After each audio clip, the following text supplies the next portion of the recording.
savoir que ceux qui nous observent de loin sont inquiets. J'ai vu et entendu et écouté plusieurs des dirigeants d'autres planètes qui sont très inquiets parce qu'ils s'interrogent sur la voie que l'Union européenne va poursuivre. Et donc il faut rassurer et les Européens et ceux qui nous observent de plus loin.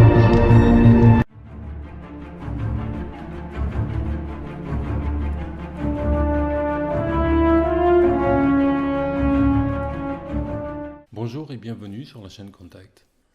Aujourd'hui dans cette vidéo, je vais vous parler de Howard Menger, un contacté des années 1950. Pour ce faire, je vais m'aider d'un livre intitulé Mes amis, les hommes de l'espace. On va commencer par toutes les questions et en même temps avoir les réponses de Howard Menger. Allez, on est parti. Qu'est-ce qu'une soucoupe volante? Un avion de l'espace interplanétaire. D'où est-ce qu'ils viennent? D'autres planètes de notre système solaire comme Mars, Vénus, Saturne, aussi des planètes extérieures à notre système solaire. Il y a aussi des astronefs moins compliqués techniquement qui sont construits par des hommes de notre planète. Ces hommes sont en communication et en rapport avec d'autres populations, d'autres planètes. Ce sont des gens qui possèdent une haute compréhension spirituelle et sont conscients des lois naturelles. C'est pour ça qu'on leur a confié des instructions qui leur ont permis de construire des astronefs. Qui les a eus? Des milliers de gens dans le monde entier. À quoi ressemblent-ils? À des soucoupes comme le nom l'indique, des disques, des cloches, etc. Ils semblent souvent avoir des formes différentes à cause du champ magnétique qui les environne. Où sont-ils vus? En vol, dans les cieux, dans le monde entier. Ils atterrissent seulement dans des régions isolées où ils peuvent contacter ceux qu'ils désirent sans attirer l'intention. À quelle vitesse se déplacent-ils? Dans l'atmosphère de la Terre, ils dépassent 32 000 km/h. À l'extérieur de l'atmosphère de la Terre, ils peuvent dépasser la vitesse de la lumière. Est-ce que quelqu'un les a vus atterrir? Oui, beaucoup de personnes les ont vus atterrir, tels que moi, et une foule de gens qui nous ont parlé de leur expérience. Est-ce qu'il y a des équipages dedans? Oui, des êtres comme nous pilotent ces astronefs. Est-ce que ces hommes sortent de leur astronef? Oui, quand ils veulent parler avec quelqu'un ou réunir des informations. À quoi ressemblaient ces hommes?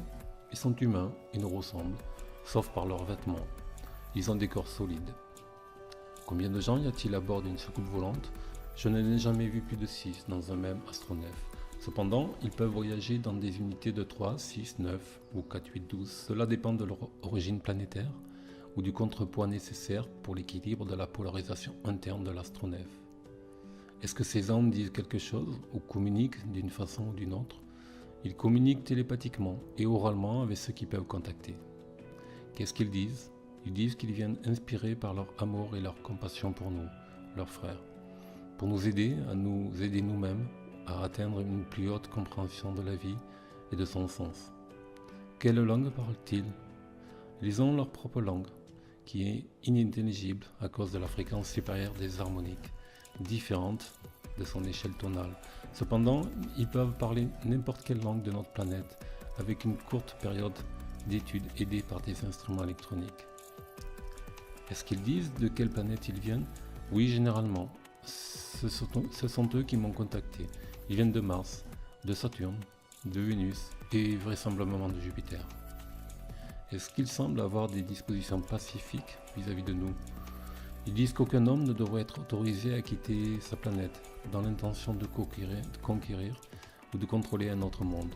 Ils ne sont pas hostiles, ils viennent nous voir par amour et pour servir l'intention du Créateur. Quelqu'un a-t-il vu un astronef décoller? Oui, des centaines de gens les ont vus décoller et ont fait des voyages en astronef. Est-ce qu'un astronef fait du bruit? Aucun bruit audible pour nos oreilles physiques. A-t-on photographié un astronef qui décollait? Oui, j'ai des films en couleur d'astronefs en train d'atterrir et de décoller. Des gens en train d'entrer dans un astronef et d'en sortir. J'ai aussi des photos Polaroid. Est-ce que celui qui voit un astronef risque d'être désagréablement affecté émotionnellement, physiquement ou mentalement? Seule une petite panique irraisonnée pourrait causer cet incident. On a rapporté quelqu'un ou quelques cas qui s'étaient rapprochés un peu de près d'un astronef pendant que sa force motrice fonctionnait encore. S'il y a des astronefs dans nos cieux, pourquoi ne les voit-on pas plus souvent comme nos avions de ligne? D'abord, parce qu'ils ne sont pas des avions de transport comme les nôtres. Deuxièmement, parce qu'ils sont étrangers à notre civilisation. Et ils ne peuvent se mettre en relation que très lentement à cause de l'état hostile de cette planète, donc la nôtre. Pourquoi n'entrent-ils pas en rapport avec ces services gouvernementaux ou n'atterrissent-ils pas au milieu de foules? Des atterrissages d'astronefs nombreux ou bien des atterrissages au milieu d'une foule causeraient du désordre. Il est certain que les militaires entreraient en action immédiatement, les divers gouvernements du monde seraient pleins d'agitation. Il y aurait de l'hystérie, peut-être de la panique. C'est pourquoi, dans l'intérêt de l'humanité, les hommes de l'espace s'approchent de nous avec précaution. N'oubliez pas que nos visiteurs de l'espace n'ont ni papier d'identité ni passeport. Puisque nous interrogeons et contre-interrogeons tous les étrangers suspects qui pourraient être soupçonnés d'être des agents de l'étranger, que ferions-nous si nous étions confrontés avec des gens complètement nouveaux, étranges et venus d'autres planètes? Il y aurait aussi des investigations et des controverses sans fin, et le message que les gens de l'espace sont venus nous délivrer resterait un secret d'État. Je doute qu'ils aient le temps ou le désir de se livrer aux mains des services du contre-espionnage. C'est pourquoi ils entrent directement en rapport avec de nombreux membres de la population et contactent tout ce qu'ils veulent. Ainsi, la population apprendra à les connaître graduellement, sans peur, sans panique ni censure. Tous les grands mouvements ont toujours commencé en contact direct avec le peuple. S'ils peuvent parler notre langue, pourquoi est-ce qu'ils ne viennent pas parmi nous en s'avançant comme nous le ferions si nous allions sur une autre planète? Ils ont essayé, mais les gens ne les croiraient pas, surtout parce qu'ils nous ressemblent et qu'ils se conduisent comme nous. Et ils ne sont pas des monstres avec 6 ou 8 bras. Depuis combien de temps viennent-ils dans notre atmosphère? Depuis des milliers et des milliers d'années. Pourquoi ne nous racontent-ils pas leur merveilleuse expérience à travers l'espace? Ils l'ont fait par l'intermédiaire de plusieurs personnes capables d'écouter et de croire. Qu'elles voient ou qu'elles ne voient pas par elles-mêmes, mais ce qu'ils révèlent ne doit être divulgué. Quelle est l'origine des hommes de l'espace? Est-ce qu'ils viennent de différentes dimensions? Ce sont des êtres humains comme nous, qui utilisent des corps physiques adaptés à leur planète. Sur leur planète, ils vivent dans un temps comme le nôtre. Dans l'espace, ils vont tellement vite qu'ils sont indépendants du temps. Est-ce que la première fois, ou une des premières fois qu'ils voyagent à travers l'espace? Non, ils voyagent dans l'espace depuis des milliers d'années. Comment nous considèrent-ils? Comme des frères, ils nous aiment. Pourquoi est-ce qu'ils viennent ici? Quel est leur but? Pour susciter en nous le désir d'une pénétration plus profonde de façon que nous puissions nous aider à empêcher des nouvelles destructions sur notre planète qui évidemment risqueraient d'entraîner des mauvais effets sur notre système solaire. Le moment est venu pour notre humanité de faire des nouveaux progrès. De quelle planète viennent-ils? De Mars, Vénus, Saturne, Jupiter et quelques planètes à l'extérieur de notre système solaire. Est-ce qu'il y a des astronefs? Est-ce que ces astronefs viennent au-delà de notre système solaire? Oui, quelques vaisseaux mers sont venus de lointaines galaxies. Quels sont les principaux divers types d'astronefs? Les disques sont des objets contrôlés de loin par l'astronef qui les a envoyés. Ils enregistrent les pensées, les émotions, les sentiments, etc. des gens de la région. Ils servent aussi à détecter un voisinage hostile avant un atterrissage. Quelques-uns des enregistrements sont utilisés pour faire des futures rencontres. Le diamètre de ces disques va de 20 cm à 2 mètres. L'astronef de Saturne en forme de cloche, environ 15 mètres de diamètre, 5 à 6 mètres de haut, métallique, gris, quelque peu plus plat en apparence qu'un astronef vénusien. Le méso vert ou transporteur elliptique, forme de cigare ou d'œuf. On en a vu qui avaient 1 km de longueur, mais ils peuvent être plus vastes. Le vaisseau mère, où se trouve Hortense Nada, chef spirituel de notre galaxie, ferait plus de 160 km de diamètre. Les boules de feu vertes sont des moyens utilisés par des hommes de l'espace pour nous protéger des effets des explosions atomiques dans notre atmosphère. Parlez-nous des autres planètes, par exemple de Vénus ou de Mars. Vénus est une planète légèrement plus petite de la Terre. Elle est à un niveau d'évolution où se trouverait la Terre il y a de nombreux milliers d'années, jeune et saine, avec des planètes magnifiques, des rivières, des forêts, des vastes étendues d'eau, des montagnes et des collines. On voit en Californie des endroits qui ressemblent à Vénus. C'est un splendide paradis de plantes. Il y a aussi en Amérique du Sud des endroits similaires à des endroits que j'ai vus sur Vénus. Ils gardent leur planète jeune, belle et saine. Leur atmosphère est très semblable à la nôtre, mais les rayons solaires destructeurs ne peuvent pas la traverser. La population est principalement de couleur blanche et d'un type agréable. Est-ce qu'il y a des gouvernements, des cités, des maisons, campagnes, des fermes, des jardins, des manufactures, des écoles, etc. Ils n'ont aucun gouvernement officiel. Ils vivent en paix et en harmonie. Et tout le monde sait quel est son talent particulier. Ils choisissent leur travail en fonction de lui et ils aiment leur travail. Il y a des édifices où ils travaillent et dans lesquels ils construisent des astronefs. Mais ces édifices sont des endroits magnifiques qui ne ressemblent pas du tout à nos usines. Ils ne sont pas payés avec leur argent. Au lieu de cela, ils échangent leur talent et tout est partagé proportionnellement à leur talent et à leur désir, de sorte que personne ne désire plus quoi que ce soit. Nous travaillons parce que nous devons travailler. Eux travaillent pour servir Dieu. Elles produisent des fruits, des végétaux, des fleurs. Les fermes. Elles n'élèvent pas des animaux de boucherie puisqu'ils ne mangent pas de viande. Les animaux vivent libres et complètent leur cycle de façon naturelle. Ils ne sont gavés ni de produits par excès d'alimentation humaine. Les écoles, il y a des écoles de sagesse qu'enfants et adultes peuvent fréquenter. Les enfants et adultes peuvent fréquenter.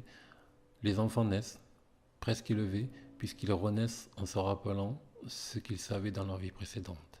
Ils appliquent leurs souvenirs dans la vie pratique pour obtenir du nouveau savoir qui leur sera utile dans l'avenir. Les cités, ils vivent dans des petites communautés construites dans les forêts à côté de sites naturels.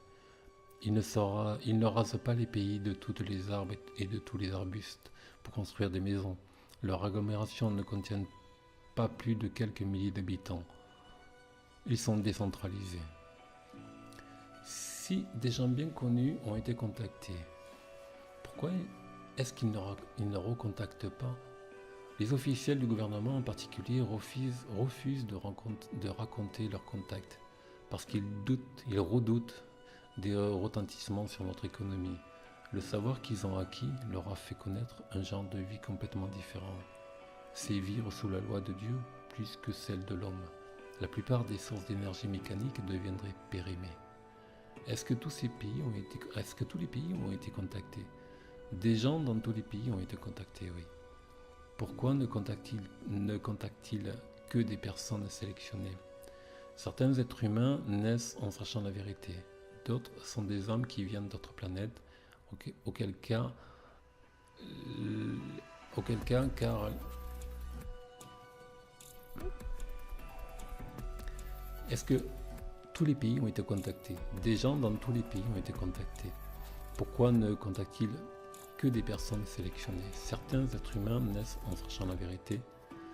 D'autres sont des âmes qui viennent d'autres planètes, auquel cas les contactent et éveillent en eux la petite étincelle de façon qu'ils soient une flamme de vérité.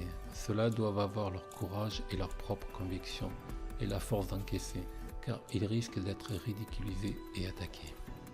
S'ils viennent ici pour nous aider, pourquoi dissimulent-ils leur identité? Ils ne cherchent pas particulièrement à dissimuler leur identité, ils l'ont révélée à ceux qui les ont contactés. Est-ce que des hommes de l'espace vivent ici, sur Terre parmi nous? Oui, des milliers d'êtres humains venus d'autres planètes vivent parmi nous. Certains sont renés dans des corps terrestres. Certains sont venus directement de leur planète d'origine dans son astronef. Peut-être vivent-ils ici dans une maison voisine de la vôtre. L'un d'entre eux, peut-être, votre camarade de travail, la serveuse qui vous sert dans un bar ou dans un restaurant. Tous ont un point commun, l'amour de leur prochain.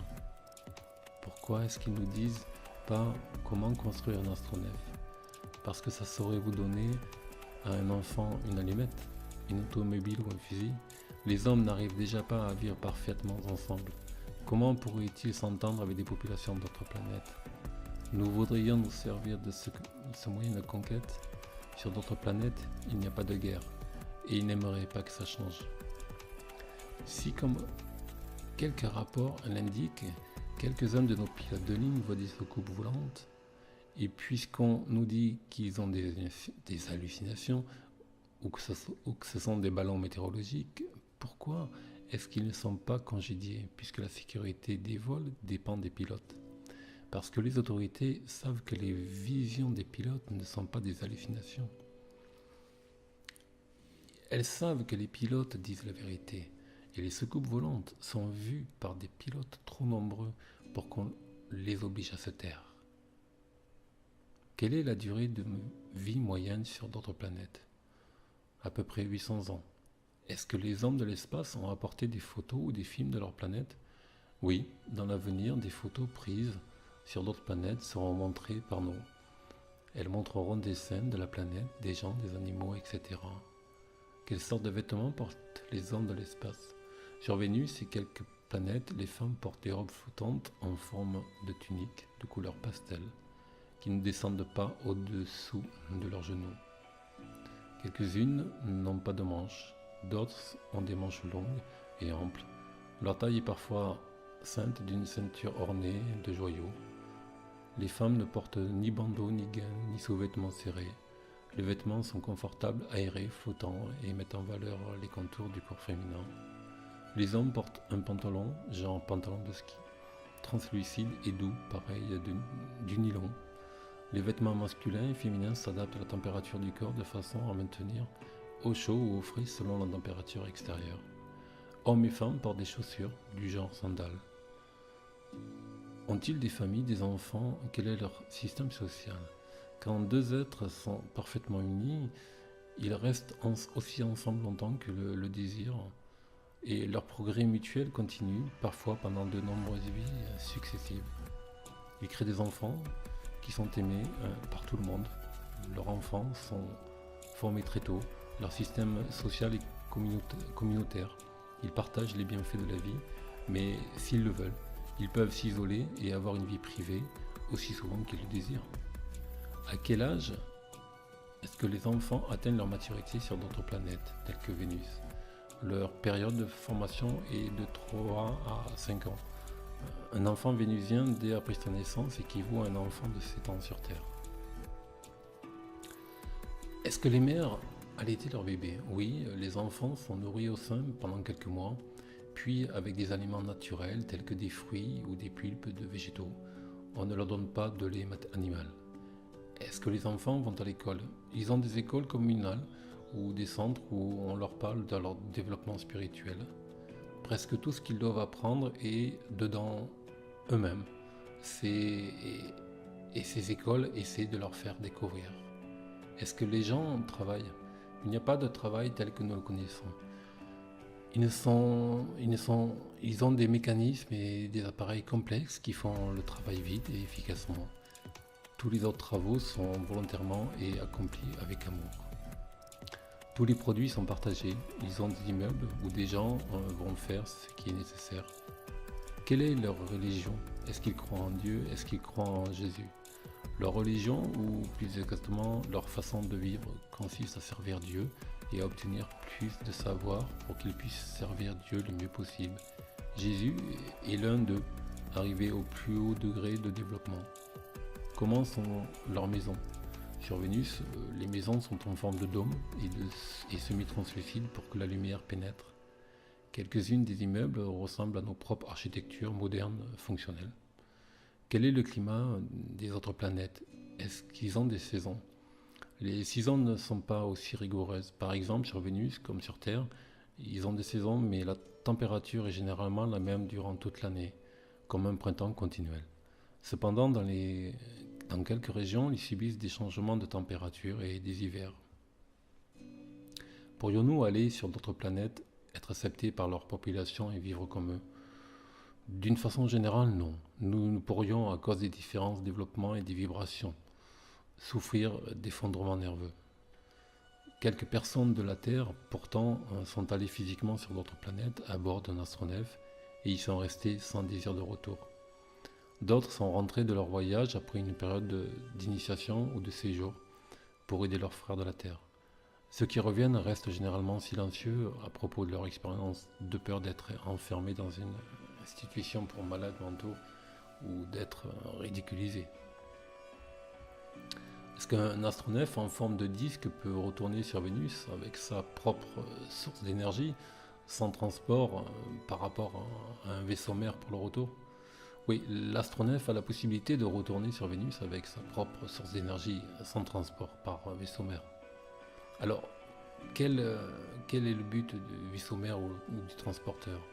Le vaisseau mère est utilisé à l'extérieur de ce système solaire pour les longs voyages à travers l'espace. Il transporte des astronefs, de l'équipement et de nombreuses personnes. Est-ce que les gens de l'espace peuvent emmener des choses ou des planètes d'ici jusqu'à leur propre planète? Oui, de nombreux astronefs sont envoyés ici pour des travaux spéciaux de botanique et emmènent avec eux de nombreuses plantes de notre planète pour les étudier et les transporter. Et les transplanter aussi. Pourrions-nous transplanter des plantes de leur planète sur la Terre? Oui, les plantes peuvent s'adapter à des différentes de fréquences vibratoires. Est-ce que quelques-unes de nos plantes terrestres ont été amenées ici, sur d'autres planètes? Oui, quelques-unes de nos plantes terrestres ont été amenées sur d'autres planètes. Subsiste-t-il des modifications en venant sur Terre? Oui, un court laps de temps, ses cheveux poussent bien plus vite que ceux d'une personne ordinaire sur Terre. Quand ils retournent sur leur propre planète, le phénomène cesse. Est-ce que la fréquence des vibrations d'une planète retentit sur le développement mental ou sur la population? Oui, c'est exact. Est-ce que sur d'autres planètes, les hommes et les femmes ont un niveau social égal? Oui, en fait, au niveau physique, il est plus agréable d'être une femme sur d'autres planètes. Une naissance, par exemple, est un événement agréable auquel il n'est associé aucune douleur ni aucune gêne. Quelle est la fréquence entre un être rené et un être réincarné? Un être rené est un être qui est venu intentionnellement d'une planète plus évoluée ou bien d'une dimension supérieure sur notre planète en mission, pour instruire ses frères humains et les aider à s'aider eux-mêmes à se développer et à mieux comprendre les lois universelles du Créateur. Un être réincarné est quelqu'un venu de cette planète, rené à cause d'une expression compensatrice héréditaire de la loi de cause-effet dans le monde physique, qu'on appelle aussi le karma. Et il est pourtant possible de vaincre le karma. La compréhension et la conscience bien développées sont une loi du cause à effet supérieur. Est-ce qu'il est difficile pour un rené de comprendre la façon de penser des gens de la Terre? Ceux qui renaissent sont généralement des maîtres. Par conséquent, leur compréhension des autres humains ne fait pas de doute. Cependant, il leur est parfois difficile de vivre parmi eux. Quelle est la différence entre un maître et un presque maître? Un maître peut faire n'importe quoi, mais il ne le fait pas. Un presque maître peut faire n'importe quoi et le fait. Cela démontre la puissance divine à travers leur ego individuel, tandis que les maîtres manifestent la loi de Dieu à travers une foule et forme de gens. Un maître paraît confus avec ceux qui sont confus, pour être comme eux, mais ne l'est pas. Un presque maître paraît calme et sait se contrôler devant ceux qui sont confus et préfère rester à l'écart de l'humanité.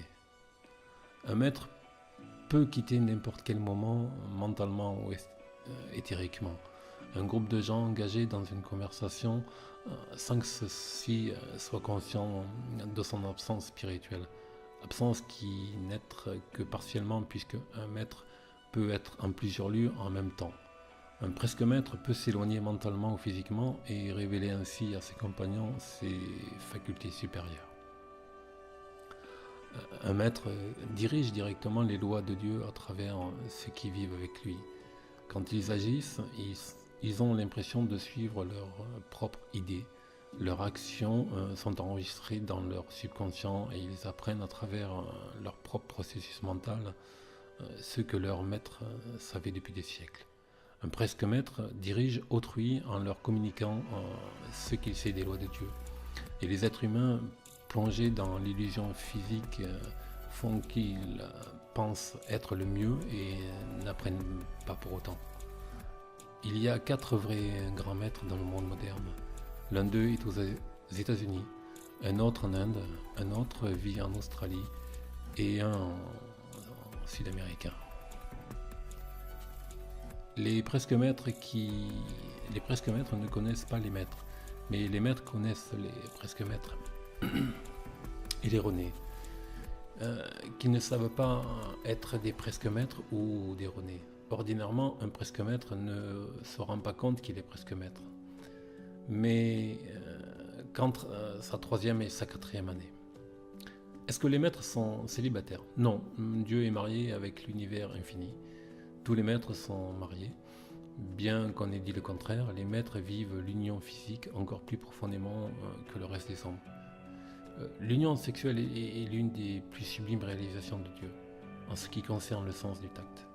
Quand nous parlons de sexe, nous voulons dire l'union physique de ces deux êtres qui s'aiment d'amour, et non par l'expression du sexe pour elle-même. Comment et quand se souvient-on de ces vies antérieures? Les souvenirs des vies antérieures se présentent comme une brusque vision mentale, ou bien comme le sentiment de se souvenir d'un lieu ou d'une époque ancienne vécue sur la planète. Les renés se rappellent ainsi de leur vie passée grâce à certaines granules des cellules de leur cerveau. Pourquoi est-ce que nous ne nous rappelons pas de nos vies passées? Bien des gens se les rappellent pendant leur enfance. Les enjeux et l'imagination des enfants sont parfois des souvenirs de leur vie passée. Comment est-ce que nos visiteurs essaient-ils d'élever le niveau de conscience de la population? Par diverses méthodes telles que la diffusion de renseignements à propos des soucoupes volantes ou tout engin permettant le déplacement dans l'espace, des récits de rencontres avec les leurs signes dans le ciel, mécaniquement avec des appareils qui influencent notre mental par l'intermédiaire de sons, de couleurs, d'ondes. Ce peut être un son élevé, une chanson, un morceau de musique spéciale. La musique spéciale pousse certains boutons dans l'esprit et éveille quelque chose qui était. Cependant, à cause de notre façon de manger, de penser et d'agir sur notre planète, à 3 dimensions, ces facultés restent en état latent, parfois durant plusieurs vies. Néanmoins, les lois divines sont là, et ceux qui doivent avoir des facultés supérieures les auront quand le cycle d'expression l'autorisera. Leurs appareils qui émettent des ultrasons utilisent le corps d'un être humain comme résonateur. Il y a 3 résonateurs dans chaque état. Ils diffusent des ondes silencieuses. Comment Dieu veut-il que nous vivions? Dieu veut que l'amour divin s'exprime dans toutes les dimensions par une infinité de formes, de couleurs, de sons, de goûts et d'expressions. Est-ce que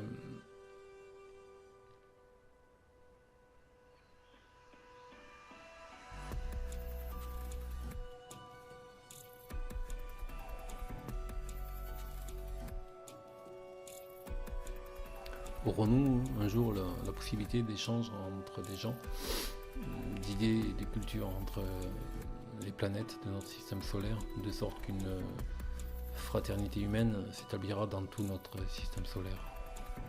Certainement, c'est l'un des plans divins. et les plans divins se réalisent tôt ou tard.